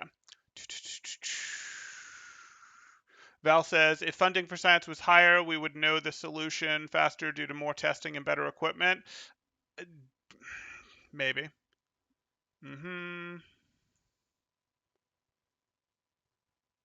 Store stuff in the high ground. 12 days of stuff in the high ground. Okay. Replace gravity batteries with spring batteries. Okay. If there's less people going out to do things, just go to random women's houses, bring the Netflix and popcorn. Eventually, you'll get lucky and arrested, and lucky in a different way. Yeah. The second one might be more likely there, but it would be different. You might find someone interesting before the police get called on you and you get in trouble. But I don't know that the risk versus reward there makes sense. That's up to every individual to figure out. Okay. I cannot say your name. Xlex? Okay, I'm going to go with that. I've been watching your coaching vids for a while. I'm just curious about your background because you just know so much. So it's actually in my Discord. I've listed a decent amount of my background. If you join my Discord in the description below, I've listed enough of my background to probably answer your question in temporal qualifications. You can see both my Overwatch qualifications, but then because I am also willing to do more life advice stuff like this, I've listed some of my other stuff as well. But I've worked in tech. I've gone with, small startup company. I've gone with medium large company. Reported I've, climbed enough to report directly into the C-suite. I've also been, the entry level guy. I've done martial arts. I studied criminal justice. Like I've done things. I've seen things. Oh, he's seen things. I don't know what to tell you. But yeah. If you have questions you can ask, I may or may not answer, but yeah. I wonder if we'll have a big backlash against not going out and not being social in coming decades. Val said something that got deleted by the Google moderator team. Interesting. I wonder what that was. Maybe she'll post in the Discord and we'll get to find out. We touched punching technique. Yep. Temporal makes Overwatch Soldiers more debatable. Silver Soldier is the title. Could be. Prediction: we'll see Fusion once Pax America ends this century. Americana ends this century, maybe. Crunch says, and how easy could me in this hypothetical Korean without her Met get onto a plane into another country? Well, if you have the mech, can't you just use the mech to get there? Okay, I'm gonna skip that one. I think temporal, you can store energy anywhere. It doesn't have to be the same NIMBY or regulatory problems of a nuclear reactor, potential meltdown, or conventional plant, constant pollution. So it still does take space, and you do still need space near where your highest power usages are. It's way better. Yes, it is way better, and I should not undersell how much better it is. If I made a bigger deal, if you feel I made a bigger deal out of that than is appropriate, I apologize, because you're right. It is way, way better, but you do still it has to be near the things that draw the most power, because it does still take energy to move energy effectively. And what you run into is there is still and yes, we do have lots of space in America. America has lots of space, land, however you want to call it that. Like it's quite a lot for its population, low population density for what it is compared to places like China, India, those sorts of things. How do I want to put this? But you do still have to do it. Like you're not going to be able to put it in San Francisco, in LA, in Chicago, in Houston. You're going to have to move it out a bit further away. That said, you're right. It's not that much to move it in, given that you probably don't have to actually go that far away from the places that take the most energy. Crunch message redacted, but that wasn't deleted by Google. Okay. Oh, this is good. The Overwatch roster's ability to take cover. Oh, to take over. I thought we were going to make fun of, how they take cover and how they use sight lines. And I thought we were actually going to get into some actual FPS coaching for a moment here. The Overwatch roster's ability to take over, or rather, let's say topple a government, depends on how exactly OP certain characters are. That isn't quite explained in lore yet. Sure. Okay. Yeah, we don't know how effective Sombra really is at hacking, for example.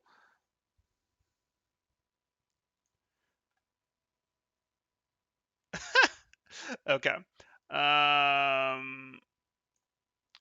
At Temporal, as for going 14 days without sun, I think we're in worse trouble than Blackout if the whole world... It's not the whole world that we're talking about, because you don't have power for the whole world. That's not how it works. You are going to have to produce your power more locally than that.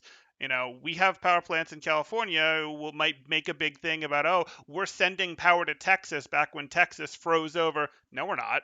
The power that we put onto the grid, into the grid, even with the grid all hooked up, the power that we put into the grid in California does not make it to Texas. That's not how it works. Even when they go and say it does, etc., that's not how it works. That's too far.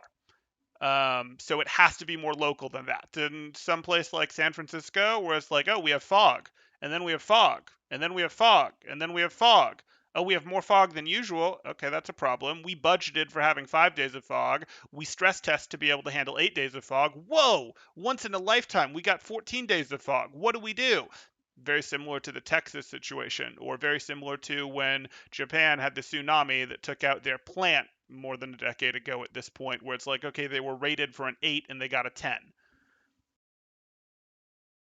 Sombra's the most powerful one there. Yep, just think about what it would do to a country if you turned all the stoplights green.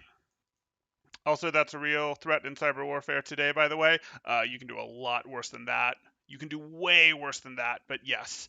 I don't really want to go there, but like it is the next frontier in warfare, and it is terrifying what you can do and how quickly unsettled a country could become if their stoplights don't work, they can't get into their bank accounts, so all sorts of things like that. And you might say, oh, but the bank accounts have good security. Sort of, except that people are using the same passwords for them that they're using for other things that can be got to. Anyway, yes, it's bad. A lot of that stuff can already be done, and we're just lucky it isn't being done right now. I think Reaper would be the most overpowered person along with Sombra if her hack could be large scale. Sure. There is nowhere where there is no sun. Just don't implement stupid policies like Texas, so you can't import electricity when you desperately need it. That's again not exactly right, as I just went over. Like, I'm not saying no one can send Texas to electricity, but that's not exactly right. Don't get me wrong, Texas took risks with their policies, but like again, California wasn't. No power that California put into the grid was actually making it to Texas. Sure. And you say there's no place without sun, but like I gave the example. I'm not saying like it's pitch black, there's absolutely no sun ever forever, but like we've seen the world changes in ways we don't expect. Oh, there's just going to be fires on the West Coast for a while. Oh, we're going to have historic drought for decades coming forward here. Like, oh, things happen that we weren't expecting, weren't there when we built it. Oh, we were rated for an 8 monsoon and we got a 10. No one expected a 10. Like that stuff happens. Okay. Sim making things out of light. Sigma gravity control. Zarya, doesn't she make mini black holes with grav? I mean, I don't think they can really be mini black holes. We call them that, but I don't think they can really be that, because if they were really mini black holes, they'd either fail, or by the time they got people in them, you wouldn't be able to stop them. They'd be self-sustaining. Like her black holes don't scientifically fit actually being black holes, so clearly they're not. And how much ult do they have to charge? Based on everything we know, the strongest character in Overwatch is probably Winston. Is this your Scarf of Fashion thing, or you're always cold? What? I don't know that I'd call it quite either of those things, but I think as Blah puts it, everyone needs a gimmick. Maybe someone else said that, but hey. Why would any man want women to start asking them out anyways? It's fun chasing. Sure. I don't necessarily disagree with that. His scarf is his trademark. Patent pending. Geez, I wish I could edit posts. Just staring at spelling errors makes me die on the inside. I understand.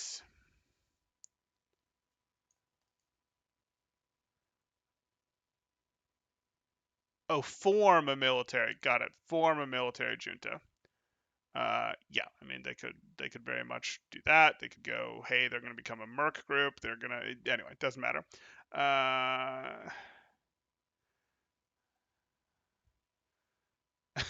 Temporal, I'm interested in this bridge you mentioned selling. I don't even remember what that was in response to. Does have toll infrastructure that can be used to launder money. Full circle. Nicely done, Blah. Nicely done. You won't, but watching Temporal having to stare at it and put it together is enough shame. Okay. Agreed, not a huge difference, maybe 10% better. I'd say that's a little high, but you're in the right ballpark. But over the course of hundreds of swipes and messages, that makes a difference. Absolutely. Like 10% is huge, don't get me wrong. I don't think it's as good as 10%, but yes, that's huge. I still would recommend better than any of them is go outside and do something you enjoy that you might meet people, and if you don't, you're okay with. Still having done.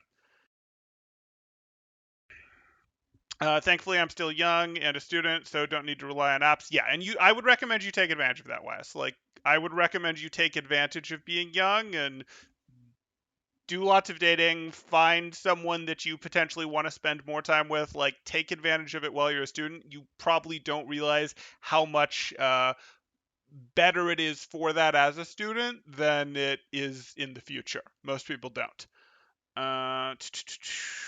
Until they're no longer a student. I mean, lots of people understand that, but the people who have already been students and then moved into the professional world, moved into other things where it's like, oh, people just go home when they're done with work. Oh, people do this. Oh, people don't just end up in each other's dorms and hang out, watch stuff like that. Oh, they don't just end up at parties together. Like it, becomes a more active. Anyway, that would be the free advice there.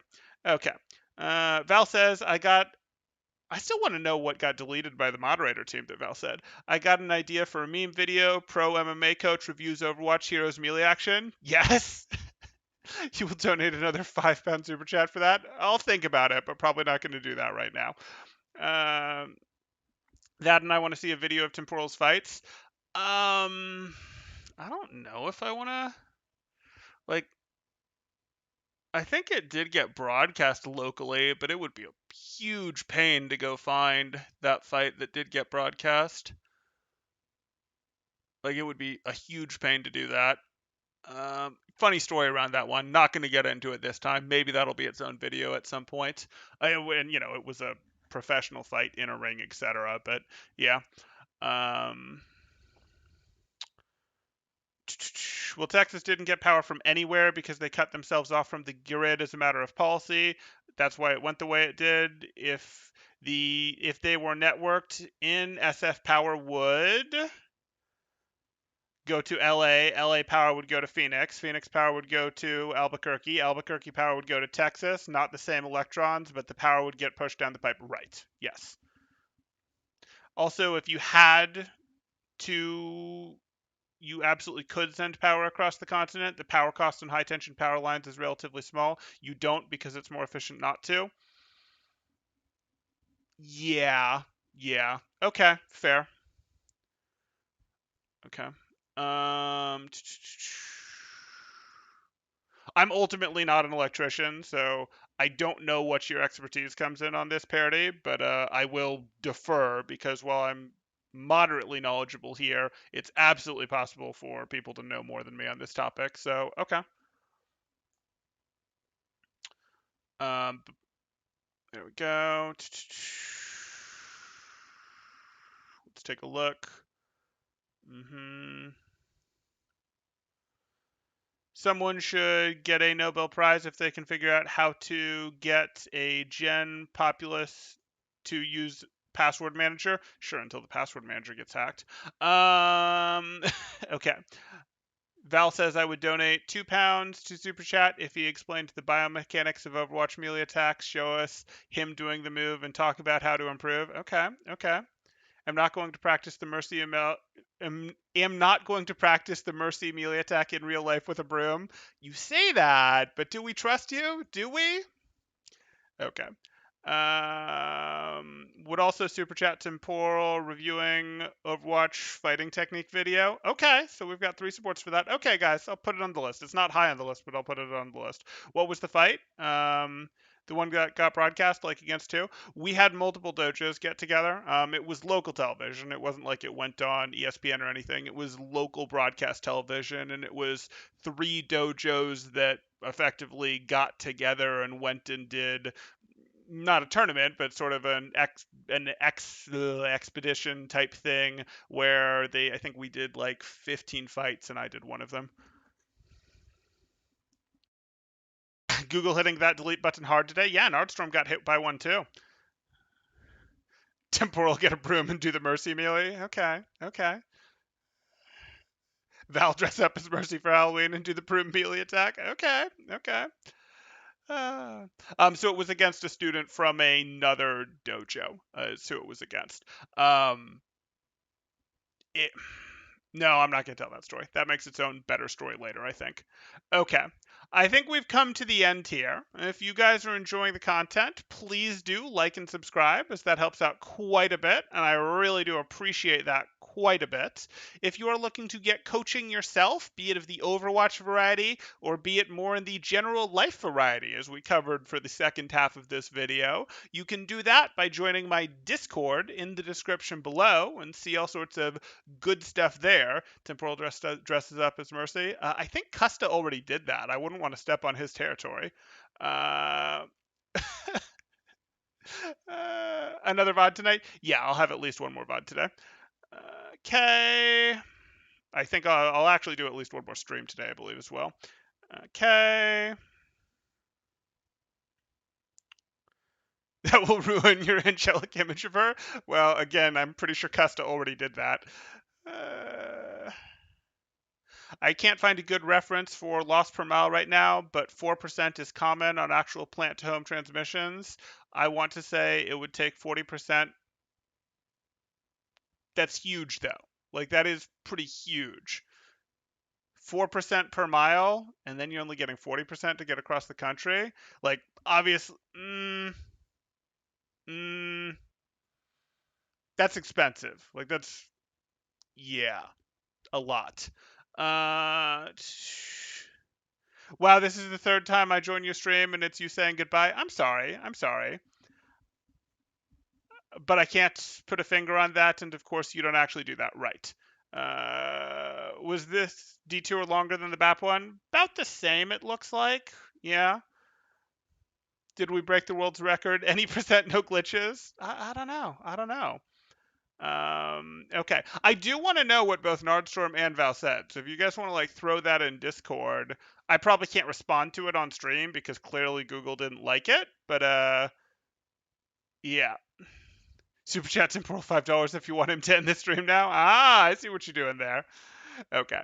Once again, thank you, Crunch, for the $5 super chat, saying big hopes for the title of this. And thank you as well. No, that was the one. For a second, I thought we had... No, we do have two in here. I know we have two in here. Did we scroll past it? Oh, yes. We also had the $2, which isn't showing up in my chat anymore, that was from YS for the electricity there. So thank you both for the super chats. Again, thank you so much. If you guys are enjoying the content, please do like and subscribe, and I'll see you in the next one. Thanks. Temporal out.